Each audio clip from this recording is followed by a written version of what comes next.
ముందుగా జాతీయ చేతివృత్తుల ఐక్యవేదిక పార్టీ నుంచి ప్రజలందరికీ నా నమస్కారాలు తెలియజేస్తున్నాను. ఈరోజు మీ ముందుకు ఒక కొత్త విషయంతో వచ్చాను. మహిళలకు మహిళా సమైక్య గ్రూపులు ఎలాగో మగవారికి కూడా సమైక్య గ్రూపులు అనేటి గవర్నమెంట్ ఏర్పాటు చేసినది.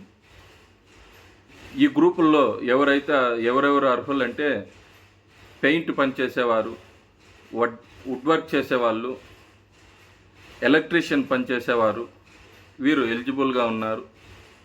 అసంఘటిత కార్మికులుగా వీరైతే ఉన్నారు కాబట్టి వీళ్ళు చేతి వృత్తులు దీనికి గాను గ్రూపులు ఏర్పాటు చేశారు గవర్నమెంటు. మీకు ఈ విషయాలు ఏవి తెలియకపోతే మీకు దగ్గరగా ఉన్నటువంటి మహిళా సమైక్య గ్రూపుల ఆర్పీలను అడగండి. ఈ యొక్క వివరాలన్నీ కూడా మీకు క్లుప్తంగా తెలియజేస్తారు. ఎలా ఈ గ్రూప్లో చేరాలో ఇప్పుడు నేనైతే ఏదేదైతే పెయింట్ పనివారు, ఎలక్ట్రీషియన్ పనివారు, వుడ్ వర్క్ చేసేవాళ్ళు వీరు మాత్రమే అర్హులు.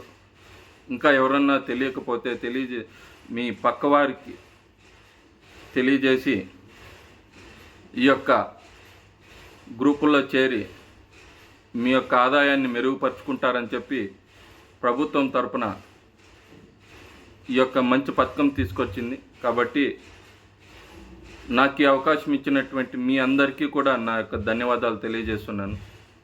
జాతీయ చేతివృత్తుల ఐక్యవేదిక పార్టీ నుంచి అందరికీ కూడా మరొకసారి నమస్కారాలు తెలియజేస్తూ, మీరు ఈ వీడియోను చూస్తున్నటువంటి వాళ్ళకి అందరికీ కూడా వారి పేరున ధన్యవాదాలు తెలియజేస్తున్నాను. మీకు అవసరం లేకపోతే కూడా పక్కవారికి షేర్ చేయండి ప్లీజ్. ఎవరైనా కానీ ఇలాంటి వారు అసంఘటిత కార్మికులు ఎవరైతే ఉన్నారో వారికి మీరు హెల్ప్ చేసినట్టు వారైతారు. వారి ఎదుగుదలకు మీరు దోహదపడినటువంటి వారు అవుతారు. కాబట్టి ప్రభుత్వం ఈ యొక్క గ్రూపులు ఏర్పాటైతే చేస్తున్నారు 2 నెలల నుంచి. కాబట్టి అందరూ ఉపయోగించుకుంటారని చెప్పి ప్రజలందరికీ కూడా మరొకసారి ధన్యవాదాలు తెలియజేస్తూ, నాకు ఈ అవకాశం ఇచ్చిన మీ అందరికీ కూడా చేతులెత్తి మరొకసారి ధన్యవాదాలు తెలియజేస్తున్నాను. జై జాతీయ చేతివృత్తుల ఐక్యవేదిక పార్టీ.